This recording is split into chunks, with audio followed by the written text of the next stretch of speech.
अध्यात्म विज्ञान कोई धर्म या संप्रदाय नहीं है, ये स्पिरिचुअल साइंस है जो कुदरत के कानून पर आधारित है। ये विज्ञान पूरे ब्रह्मांड के सभी रहस्यों को उजागर करता है और जीवन के सभी पहलुओं को समझने के लिए एक नई दृष्टि देता है। इसी को आर्ट ऑफ विजन कहते हैं, दुनिया को देखने की एक नई दृष्टि, जो अध्यात्म विज्ञानी परम पूज्य स्वामी श्री कमलेशानंद जी के निर्देशन में सनातन सत्य का अनुसंधान कर हमारे जीवन को प्रकाशित करे। जय सच्चिदानंद। छोटे देहाध्यास तो नहीं करता तो करो, पामे अवश्य हो, पामा તેમ અનંત છે, વાક્યું જેના નિર્દોષ નિર્દોષ। એટલે અભી આ દેહાધ્યાસ વિશે ખુલાસો દસ્તાવેજ આપીને પાડો। દેહાધ્યાસ આ દેહાધ્યાસની વાત કરીને હું વિચારું છું, હું બોલું છું, હું કરું છું, આ બધું દેહાધ્યાસ, હું ભોગવું છું, મારું છે, આ બધો દેહાધ્યાસ, હું ચંદુલાલ છું એ દેહાધ્યાસ, જન્મ જીવન મૃત્યુ મારું છે એ દેહાધ્યાસ, બાળપણ યુવાની ઘડપણ મને થાય છે એ દેહાધ્યાસ, સારું ખરાબ હું કરું છું એ દેહાધ્યાસ। ખ્યાલ આવ્યો? આત્મા સિવાયની દેહની બધી ક્રિયામાં હું કરું છું અને મારું છે માનવું એનું નામ એ દ્રષ્ટિનો વિષય છે, એ ક્રિયાનો વિષય। ક્રિયા તો કુદરતી રચના છે, પણ તમે શું માનો છો? હું કરું છું, મારું છે, મેં ભોગવ્યું, બસ આ દેહાધ્યાસ છે। દેહાધ્યાસ એ ક્રિયાનો વિષય નથી। દેહાધ્યાસ એ અજ્ઞાન દ્રષ્ટિનો વિષય છે। સમજાય છે? અને આપણે કાઢવાનું શું છે? અજ્ઞાન। આપણે પ્રકૃતિને બદલવાની વાત કરતા નથી। તો મહાપુરુષોને શું હતું? અજ્ઞાન જતું રહેલું, પછી ક્રિયા ભલે ને ગમે તે હોય, પછી કર્મ બંધાતા નથી। આખું જગત મન વચન કાયાને બદલવાનું વાત કરે છે, આપણે દ્રષ્ટિ બદલવાની વાત કરીએ છીએ। ને દ્રષ્ટિ એવી બદલો કે જેને કારણે અજ્ઞાન જે સત્તામાં પડ્યું હોય એ ખલાસ થઈ જાય। કર્તા પદ, ભોગતા પદ, માલિકી પદ અને દેહાધ્યાસની માન્યતાવાળું અજ્ઞાન એ આપણું આ વિજ્ઞાન છે। ખ્યાલ આવ્યો? આપણું વિજ્ઞાન સનાતન સત્ય ઉપર આધારિત છે, કુદરતના કાનૂન ઉપર આધારિત છે। કોઈ સંપ્રદાય, ગુરુ, ભગવાન, મંદિર, મંત્ર કે શાસ્ત્રો ઉપર આધારિત નથી। ખ્યાલ આવ્યો? બાકી સાંપ્રદાયિક ધર્મો તો બધા પોતપોતાના પંથ અને પક્ષ અને વાળા ઉપર આધારિત છે, પોતપોતાની વ્યક્તિગત માન્યતાઓ ઉપર આધારિત છે। પૂછવું છે? સાહેબને આપો ને માઇક, જવા દેજો। चलो एक दाखलो ना रह जाए, बिल्ली आए तो भाग जाना। ઓકે, આવા તો દો। આપણે અત્યારે જ્ઞાન દર્શનની વાત કરી, રોંગ બિલીફની વાત કરી, કોણ કરે એ બધી વાત કરી, તો હવે એટલું કહી ગયો કે અને બધી રોંગ બિલીફને કાઢવી કેવી રીતના, સેન્ટર, સર્કલ, પછી સ્વાહા, સોફ્ટવેર, હાર્ડવેર, તો એ પણ કહું પેલા બિલ્લી આવે તો ભાગ જાય એવું કહેજો, ભાગી જાય પેલા।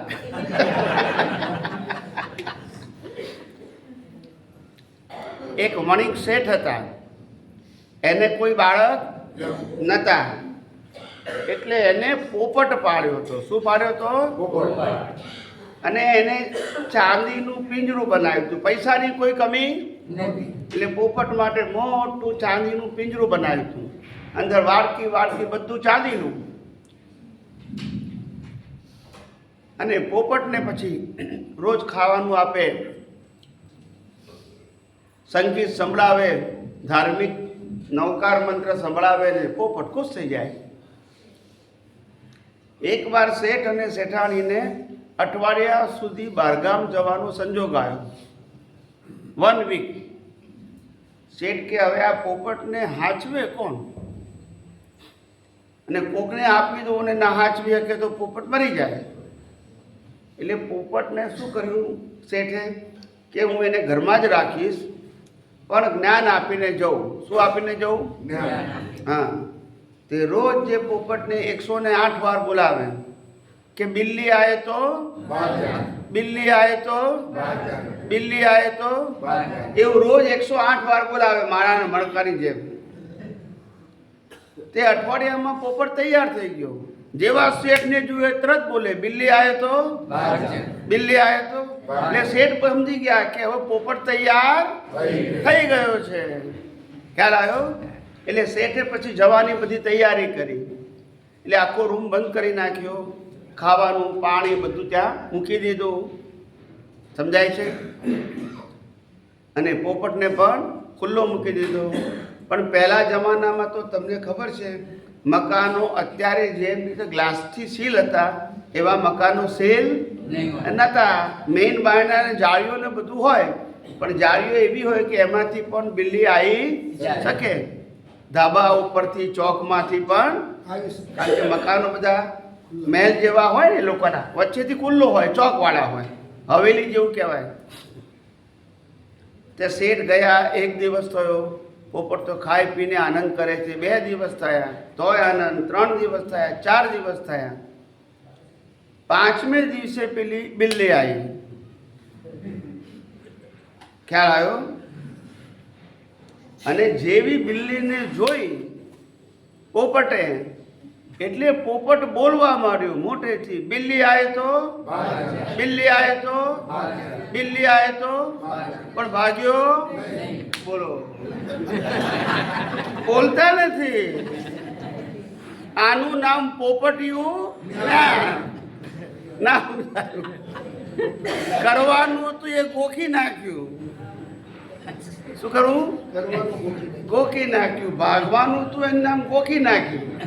અરે આ બિલ્લી આયે તો ભાગ જાના એટલે ભાગવાનું કહેલું, આને તો ગોખી નાખ્યું. બોલતા નથી. સમજાય છે? તો ભાગવાનું હતું, ગોખવાનું હતું. હા, એવું આપણા જીવનમાં એવું જ થાય છે. ખ્યાલ આવ્યો? જ્ઞાની પુરુષ 1000 વખત કે તમે શરીર નથી પણ શુદ્ધાત્મા છો, તમે શરીર નથી પણ તમે શરીર નથી પણ એવું 1000 વખત કે, તોય કે છે અમે ભૂલી જઈએ છીએ. અને કોઈ પડોશી એક જ વખત બોલે કે તું ગધેડો છું તો તરત હાજર થઈ જાય છે. મને ગધેડો કેમ કીધો? પણ તું થઈ કેમ ગયો? બોલતા નથી. ગધેડો તરત થઈ જાય છે. શુદ્ધાત્મા પોપટિયું જ્ઞાન છે. કેવું છે? જે જ્ઞાનને જાગૃતિમાં લેવાનું છે રાખતા અને ગોખી નાખીએ છીએ. આ બંધ કર દે, અવાજ આવે છે. બંધ કર દો, અવાજ આવે. એટલે અવાજ બહુ આવે છે. જય સચ્ચિદાનંદ. આ બંધ. આધ્યાત્મિક યજ્ઞની વાત કરો છો. પ્રકૃતિને પરમાત્માને છૂટા પાડવા માટે 0 અને 1ની વાત કરો છો. તો એ બધી વાતો ફેરથી અમને જાગૃતિમાં ઓર સપોર્ટ કરે, એટલા માટે ફેરથી કહો.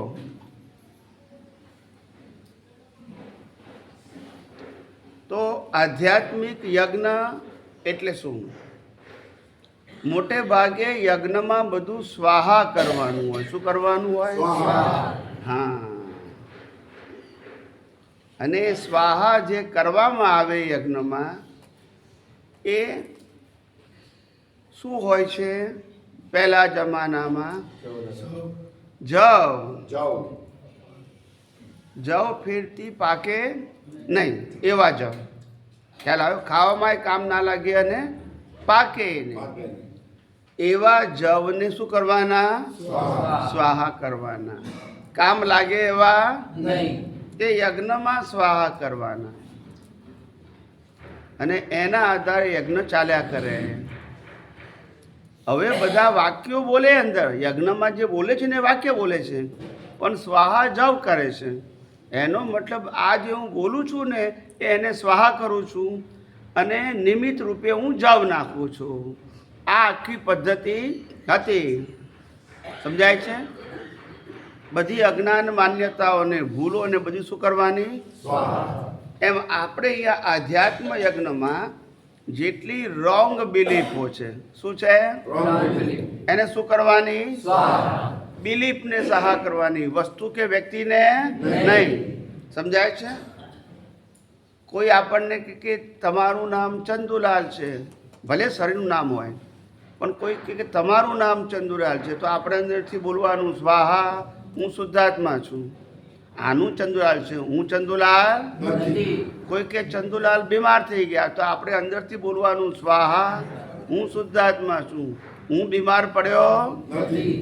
કોઈ કે આ ચંદુલાલ આમના પતિ છે, તો આપણે કહેવાનું સ્વાહા, હું શુદ્ધાત્મા છું, હું કોઈનો પતિ નથી. સમજી ગયા? બધી જ પ્રકૃતિ સાથે જોડાયેલી બિલીફને શું કરવાનું? કારણ કે મારી સાથે સંકળાયેલી જન્મ જીવન મૃત્યુ જેનું થાય છે એને પણ શું કરવું? કારણ કે હું શુદ્ધાત્મા છું, જન્મ જીવન મૃત્યુ મારું નથી. સત્તા સંપત્તિ સંબંધ અને સાધન મારું મારું આ શરીર કરે, પણ આપણે માનવાનું આમાંનું કશું મારું નથી. માટે હું તો આ સત્તા સંપત્તિ સંબંધ સાધનથી સર્વથા મુક્ત એવો એટલે બધી જ રોંગ બિલીફ જે શરીર સાથે સંકળાયેલી છે, બધી બિલીફને શું કરવાની? સ્વાહા કરવાની. સમજાય છે? વાઈફ કે તમારામાં અક્કલ નથી, તો આપણે શું કહેવાનું?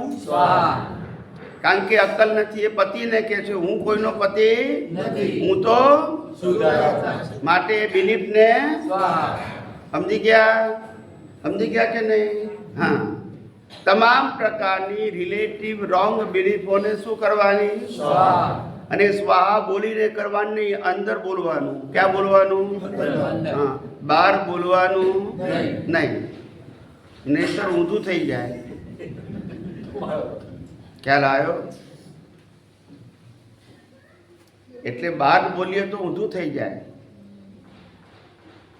એટલા માટે આ આધ્યાત્મિક યજ્ઞનો મતલબ બિલીફને સ્વાહા કરવાની છે ને. કારણ કે એ જે બિલીફ છે એ આની સાથે સંકળાયેલી છે, મારી સાથે નહીં. મારે એ બિલીફ સાથે કોઈ લેવા દેવા નથી. આ મન વચન કાયા અને તેની અવસ્થા માત્ર કુદરતી રચના છે. એમાં મારા ઓપિનિયનની માન્યતાની જરૂર નથી. હું નહીં માનું તો એ અવસ્થા તો આવવાની છે કર્મના ફળ રૂપે. એમાં મારે માન્યતાની જરૂર નથી. સમજાય છે?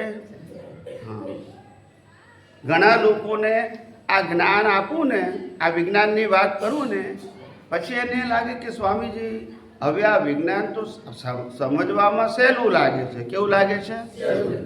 પણ અમને એવું લાગે છે કે હજુ અમે તૈયાર નથી થયા એનો ઉપયોગ કરવા, અનુભવ કરવા. ખ્યાલ આવ્યો? એટલે અમને એવું લાગે છે કે આ થોડું અઘરું છે અમારા માટે, કારણ કે નવું છે. કેવું છે? નવું. એટલે અઘરું છે એવું લાગે કેટલાકને. ત્યારે હું લોકોને કહું છું કે તમે લગ્ન કરો છો ત્યારે અનુભવ છે? કેવું ઝંપલાવો છો? જો બોલતા નથી એમ આમાં શું કરવાનું? હા, એમ ગભરાઈ જઈએ તો ચાલે નહીં. સમજાય છે? આપણને એવું થવું જોઈએ કે કેમ ના સમજાય, કેમ અનુભવમાં ના આવે, એવું થવું જોઈએ. ખ્યાલ આવ્યો? આપણે લગ્ન કરતા હોય ને 4 મિત્રો આપણને કહે કે ભાઈ આચો છે, સંસાર તો આવો છે. આપણે તો કેવા હોય રોપમાં, એ ઘોડા ઉપર બેઠા હોય ને ગલોફામાં પાન મૂક્યા હોય અને મ્યુઝિક નગારા વાગતા હોય. ખ્યાલ આવે ને? તો પછી એટલે એ વખતે નશો જ જુદો હોય. કેવો હોય? ઉતર્યા પછી જુદી વાત છે, પણ એ વખતે તો હોય કે નહીં? અમારા એક જણના ત્યાં ગામમાં છે ને લગ્ન હતા, કે વરરાજાની જાન 1 કિલોમીટર દૂર ગામની ભાગોળે ઊભી રહી અને ત્યાંથી આ લોકોએ ઘોડો લઈ આવ્યા વરરાજાને લાવવા માટે. એ ઘોડો તમારે ત્યાંથી 1 કિલોમીટર આવતા 1 કલાક લીધો. ધીમે ધીમે ગાતા ગાતા બધા આવે ને તે ઘોડો જ્યારે પેલા લગ્નના માડવા પાસે આવ્યો એટલે વરરાજા શું થઈ ગયા? ઉતરી ગયા. જેવા વરરાજા ઉતર્યા એટલે ઘોડો નાચવા માંડ્યો. એટલે આ બધા લોકોને આશ્ચર્ય થયું કે આ ઘોડો કેમ નાચે છે, એનું ક્યાં લગ્ન છે? તે પેલા ઘોડાના માલિકને પૂછ્યું કે આ ઘોડો નાચે છે કેમ? તો ઘોડાનો માલિક કહે છે ઘોડો એટલા માટે નાચે છે કે મેં તો આ 1 કિલોમીટરથી આ ભાર ઉતારી નાખ્યો, હવે આ ભાર લઈને જશે. એટલે હું હળવો થઈ ગયો. તાલીઓ પાડે છે બધા. હવે 0 ને 1 ની વાત કરું. આ દુનિયામાં 2 વસ્તુ છે, એક ટેમ્પરરી છે અને એક આ શરીરમાં પણ 2 વસ્તુ છે, ટેમ્પરરી અને આત્મા પરમેનન્ટ છે. શરીર અને શરીર સાથે સંકળાયેલી બધી વસ્તુ કેવી છે? અને આત્મા. હવે જે પરમેનન્ટ છે એના માટે એની કિંમત 1 ગણીએ. કેટલી? 1 એટલે 0 થવાની નથી. અને જે ટેમ્પરરી છે એની કિંમત 0. સમજી ગયા?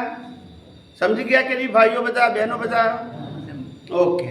હવે આપણે દાખલાને સમજાવીએ કે આ શરીરની અંદર આત્મા છે એની કિંમત કેટલી છે?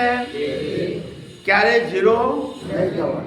પછી આ શરીરની કિંમત 0, સંપત્તિની કિંમત 0, સંબંધોની કિંમત 0, સાધનની કિંમત 0, ડિગ્રીની કિંમત 0. સમજાય છે ને? બધાની કિંમત શું છે? 0. પણ આગળ એકડો છે ત્યાં સુધી બધા મીંડાની કિંમત. એકડા પછી મીંડો હોય એટલે 10 કહેવાય, પછી મીંડું એટલે 100, પછી મીંડું એટલે 1000, પછી મીંડું એટલે 10,000, પછી મીંડું એટલે 1,00,000, પછી મીંડું એટલે 10,00,000 અને પછી મીંડું એટલે 1 કરોડ. એટલે એકડો આગળ હોવાથી બધા મીંડાની કિંમત થાય કે નહીં? પણ જે દિવસે એકડો નીકળી ગયો પછી બોલતા નથી. તો આપણે જીવતા કિંમત મીંડાની કરવી કે એકડાની કરવી? બોલતા નથી. મીંડાની કરશો તો મીંડું સાથે આવશે. સમજાય છે?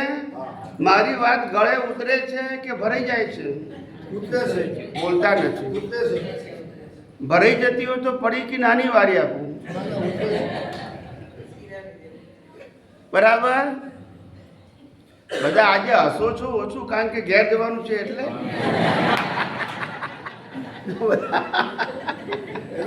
મુક્તતા ખલાસ થવા પેલા પેલું કહેવત છે ને, હવે કાલે જઈને દાળીએ વળગવાનું છે. દાળીએ એટલે કામ છે. ખ્યાલ આવે? કશો વાંધો નહીં. આ જ જીવનનું રહસ્ય છે.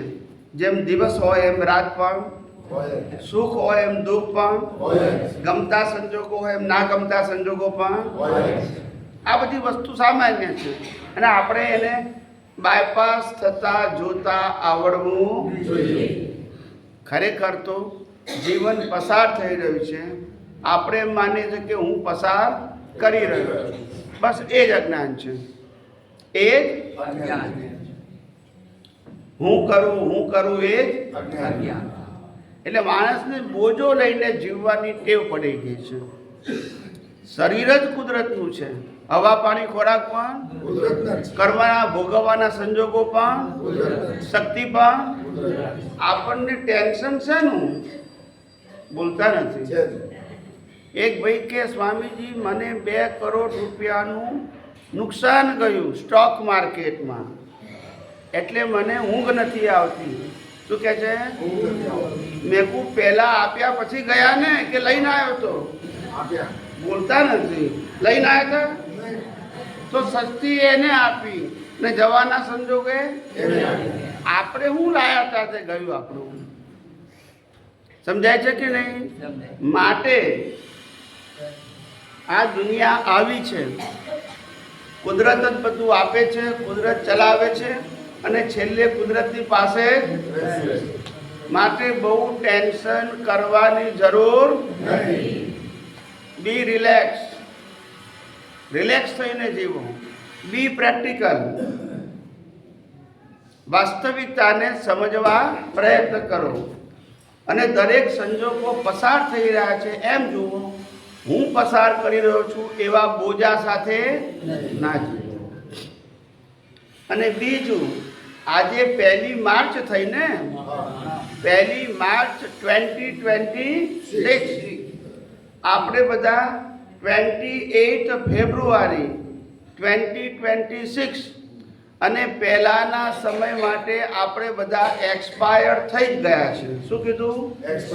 હવે એ દિવસો પાછા આવવાના માટે એ દિવસોને યાદ કરવા અને યાદ આવે તો એને ઇમ્પોર્ટન્ટ આપવું. કારણ કે કુદરતે એ સમયનો શ્વાસ પણ પૂરો કરી નાખ્યો, કર્મનો ભોગવટો પણ કુદરતે એને ડાયરીમાંથી કાઢી પણ. માટે આપણે ખાલી મગજમાંથી કાઢવાનું જ બાકી છે, બોલતા નથી. આપણે ક્યાંથી કાઢવાનું છે? બસ, જેથી બોજો રહે. આજે શું કરવાનું છે આટલું જ વિચારવું, બહુ લાંબુ વિચારવું. કારણ કે ન જાણ્યું જાનકી નાથે કાલે સવારે એ ખબર નથી. સમજાય છે બધાને? બીજા કોઈને કંઈ પૂછવું છે? ઘડિયાળનું કામ કરે છે, બોલો.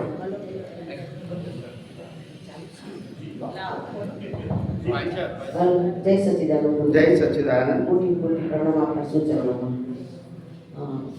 મારો પ્રશ્ન એ હતો કે આપણે કહ્યું કે જ્યારે ટાઈમ અને સ્પેસ તમારા જ્ઞાન દર્શનમાં એક થાય તો કેવળ જ્ઞાન જોયું કહેવાય. હવે એટલે જે મિત્રા મતલબ કે કેવળ જ્ઞાની હોય એને કોઈ પ્રશ્ન પૂછે તો એને પહેલાં આગલી વખતે જે કંઈક ટાઈમ એનું જે પેકેજ જ આખું દેખાય, જે પહેલાં સુધી અને પેલું, એટલે બંને ટાઈમ છે થાય એટલે બધી વસ્તુ એને વર્તમાનમાં દેખાય. હવે હું એવું કહું છું કે આપણે ધારો કે મહાત્માઓ તરીકે કેવળ દર્શનના પુરુષાર્થમાં આપણે છીએ, બરાબર? તો કેવળ દર્શનના પુરુષાર્થની અંદર પણ આપણે તમે કીધું કે ભાઈ આ આખું આ જે તમારું આયુષ્ય છે એ ટાઈમ અને બોડી એ સ્પેસ ગણાય. એટલે તમે કીધું કે મનવચન કાયા એ એટલે કે એ સ્પેસ થયું અને અવસ્થા એ સમય.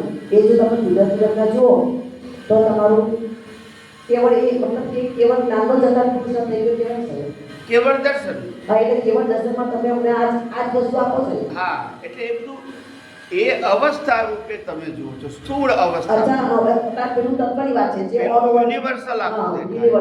એમાં ઇન્ડિવિડ્યુઅલ ના હોય. કેવળ જ્ઞાન એટલે યુનિવર્સલ ટ્રુથ. યુનિવર્સલ, બરાબર. અને અત્યારે તમને સમજાયું. સનાતન સત્ય પણ ઇન્ડિવિડ્યુઅલ લાગે છે. તમને સમજાય છે એને કહેવાનું છે કે ભાઈ આ રિલેટિવ સત્ય છે અથવા અજ્ઞાન છે. બરાબર. તમને દેખાય કારણ કે તમારામાંથી અજ્ઞાન કાઢવાનું છે, દુનિયામાંથી નથી કાઢવાનું. આ કેવળ દર્શન એ ઇન્ડિવિડ્યુઅલ પ્રયોગ છે અને કેવળ જ્ઞાન યુનિવર્સલ ખુલ્લું થાય છે. એટલે તો તમારી દ્રષ્ટિ આવી ગઈ, આવો બરાબર. અવસ્થાની ઉપર એટલે અવસ્થાનું ઉપર થઈ ગયું ને તત્વનું થઈ ગયું, વ્યક્તિગત ના રહે. જ્યારે હજુ આપણે એ અવસ્થામાં થોડું એ છે એટલે અવસ્થાની દ્રષ્ટિથી આપણે પેલી કુદરત જોઈ અને ટાઈમ સ્પેસ નહીં જોઈ શકીએ છીએ, રાઈટ? હા, બરાબર. એટલે એટલા માટે કીધું કે પુરુષાર્થ માત્ર કેવળ દર્શન સુધી જ છે, કેવળ જ્ઞાનમાં પુરુષાર્થ નથી. કારણ કે આત્મા કેવળ જ્ઞાન સ્વરૂપ છે, એને બનાવવાનો પણ દ્રષ્ટિ આપણી કેવળ દર્શન સ્વરૂપ નથી એટલે બનાવવાની છે. અને આત્મા તો કેવળ જ્ઞાન સ્વરૂપ છે એટલે એમાં મહેનત નથી. અને આપણે જે અજ્ઞાની હોય જેને દ્રષ્ટિ જ ના હોય એ લોકોને ધારો કે પેલું કે એક ટાઈમે એક માણસ એક જગ્યાએ ઊભો હોય અને એને જે દેખાય બીજી વ્યક્તિને તે સમયે તે વસ્તુ દેખાય એટલે એનું વિકલ્પ વાળું જ્ઞાન થઈ જાય, સર્કલ વાળું થઈ જાય, બરાબર? અને એને કારણે એને આ પેલું અવસ્થા બધી જુદી જુદી એ થયા કરે એટલે ટાઈમ સ્પેસ એના એક ના થાય. બરાબર. હવે આપણે બધા તમને જુદી જુદી રીતે પ્રશ્ન પૂછે એટલે તમે અમને સ્ટેન્ડર્ડમાં લાવો ને પેલો અમારું વિકલ્પવાળું જ્ઞાન ખલાસ કરો. રાઈટ. અવસ્થાવાળું જ્ઞાન ખલાસ થાય કેમ? કારણ કે રિલેટિવ સત્ય છે.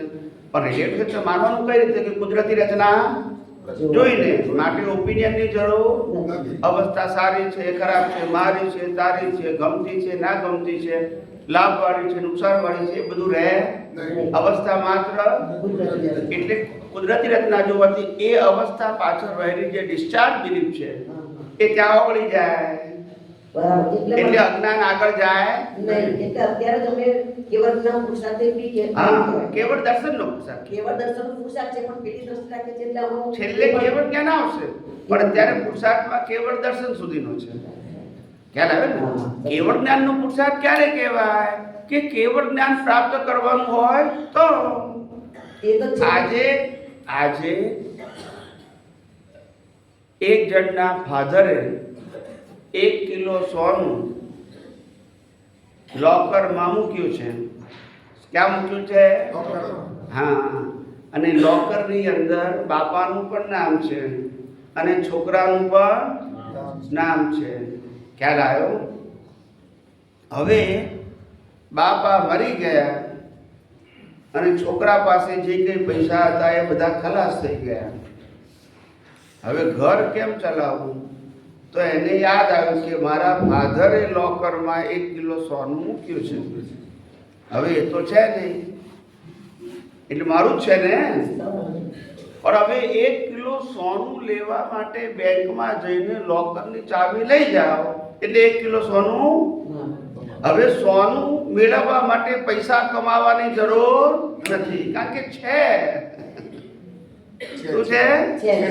હવે જો ના હોય અને 1 કિલો સોનું લેવું હોય તો પછી પૈસા કમાવાની મહેનત કરવી પડે.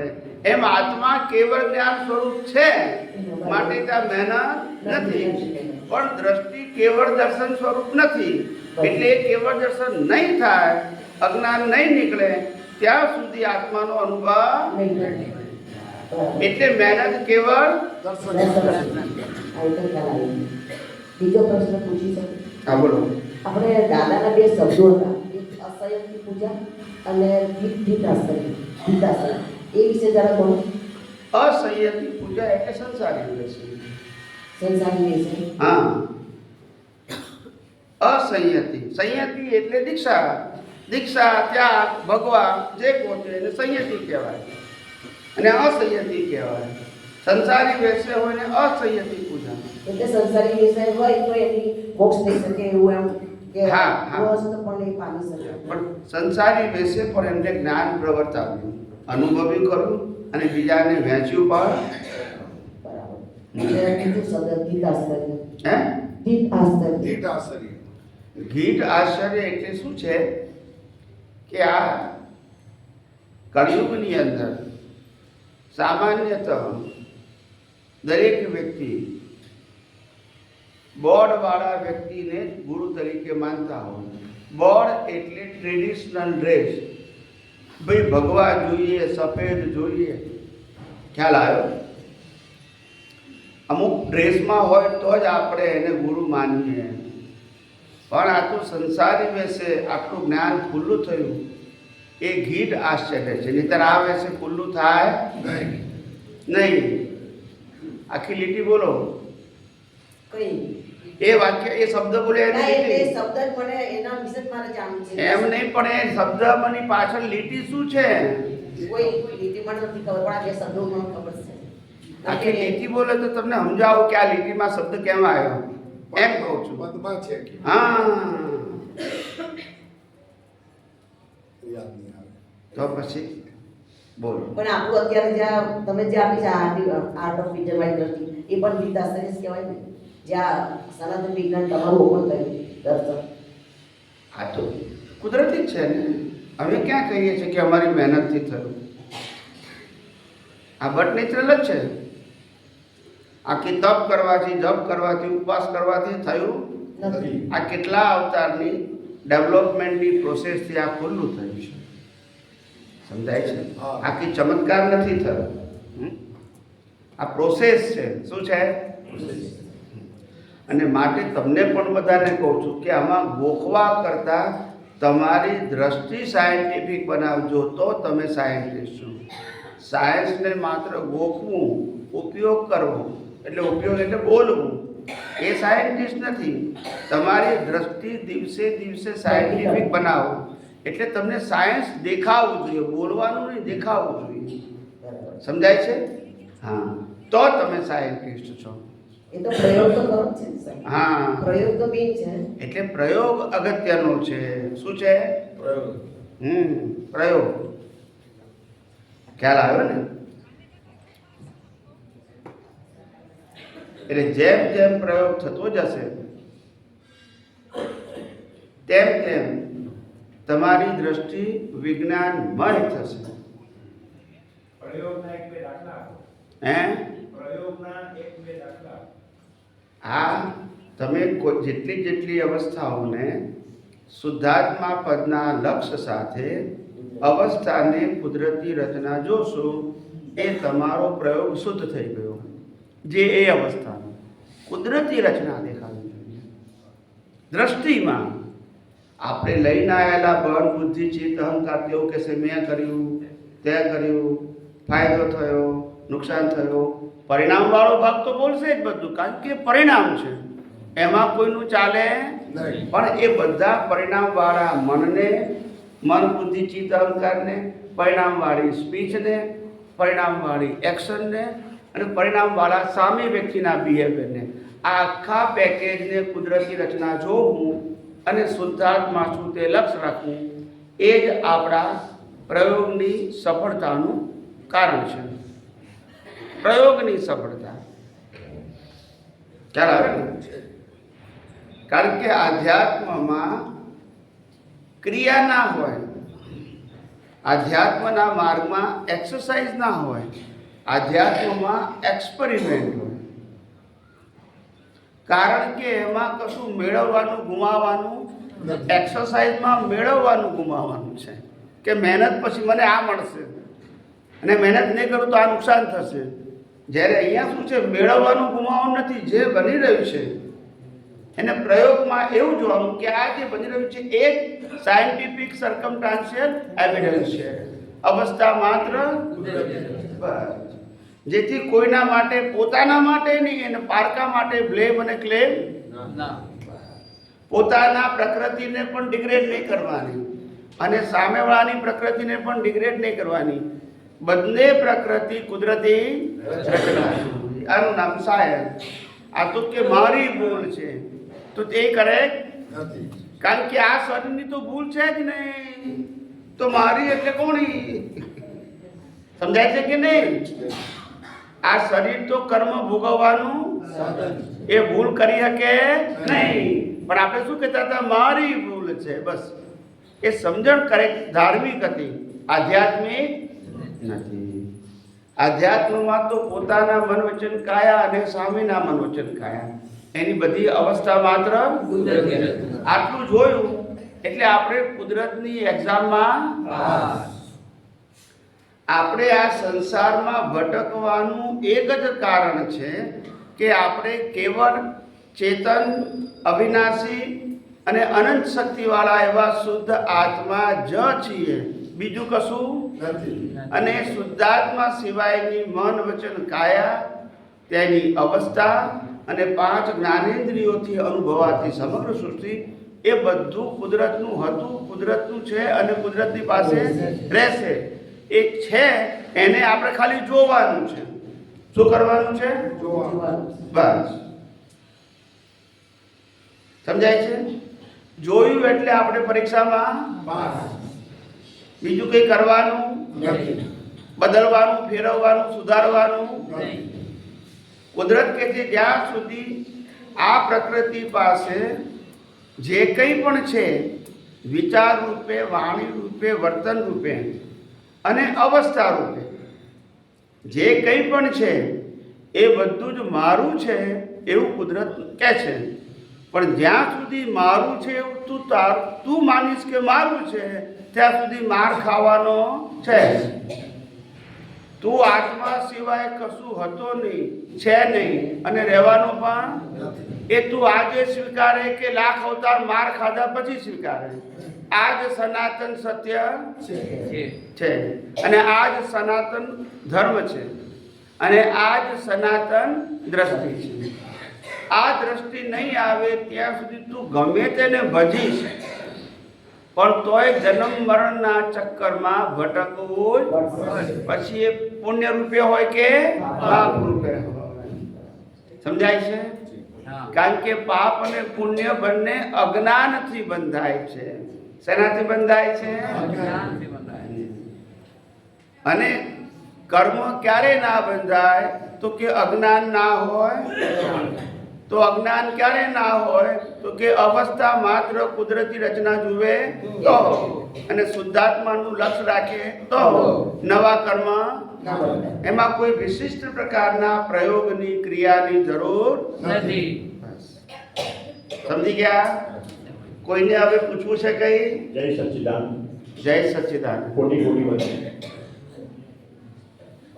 છે છતાં દેખાતું નથી. છે છતાં દેખાતું નથી. નથી છતાં દેખાય છે. હા, એ કોનું સ્વરૂપ છે? એ કોનું સ્વરૂપ છે? હા, નથી છતાં દેખાય છે એ કુદરતનું છે ને છે છતાં દેખાતું નથી એ પોતાનું સ્વરૂપ છે. બોલતા નથી. છે છતાં દેખાતું નથી એ પોતાનું સ્વરૂપ છે અને નથી છતાં દેખાય છે એ કુદરતનું સ્વરૂપ છે અને કુદરતના સ્વરૂપને મારું માનીએ છીએ એ અજ્ઞાનથી માર ખાવો પડે છે. બોલતા નથી. પાકું કે કાચું? હવે નીચે બેહાડે તો વાંધો નહીં આવે ને. આને બેહાડે છે, આપણને ક્યાં બેહાડે છે? ખ્યાલ આવ્યો? અને નીચે બેહી એટલે પડી ના જવાય. આ દુનિયામાં વિજ્ઞાન વિના વિકાસનું સર્જન શક્ય છે. વિજ્ઞાન આ દુનિયાનું વિજ્ઞાન વિના સર્જન શક્ય નથી. એ સાચું છે. સાચી વાત. સર્જન અને વિસર્જન બંને સાયન્ટિફિક પ્રક્રિયા છે. તમને જોતા આવડવી જોઈએ. તમે માનો કે હું કરું છું, તે કરે છે, તેઓ કરે છે, મારું છે, તારું છે, તેવાનું છે, ત્યાં સુધી ભટકવાનું છે. અને જો તમને કુદરતી રચના જોતા આવડે, આ પ્રકૃતિ કે આ પ્રકૃતિ, તો તમે છૂટા જ છો. કારણ કે તમે કોઈ પણ પ્રકૃતિનો ભાગ નથી. તમે તો પરમાત્મા છો, પ્રકૃતિ છો જ નહીં. આ પ્રકૃતિમાં ઊંડા ઉતરીને તો દશા બેઠી છે. બોલતા નથી. ખ્યાલ આવ્યો? છે પરમાત્મા. શું છે? અને થઈ ગયો પતિ. બોલતા નથી. પછી પતિ જ જાય ને. પછી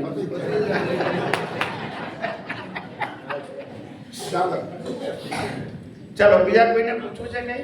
લાસ્ટ એક ક્વેશ્ચન. બોલ બોલ. મારી પત્ની મને ઓળખી નથી શકી, એનું શું કારણ? દરેકના ઘેર આવું જ છે. ઓળખી શકે તો એ ભગવાન થાય ને તમને થવા દે. તમને થવા દેતી નથી ને થતી નથી ત્યારથી ઓળખાણ પડે. ચાલો. હે અંતર્યામી પરમાત્મા, આપ દરેક જીવ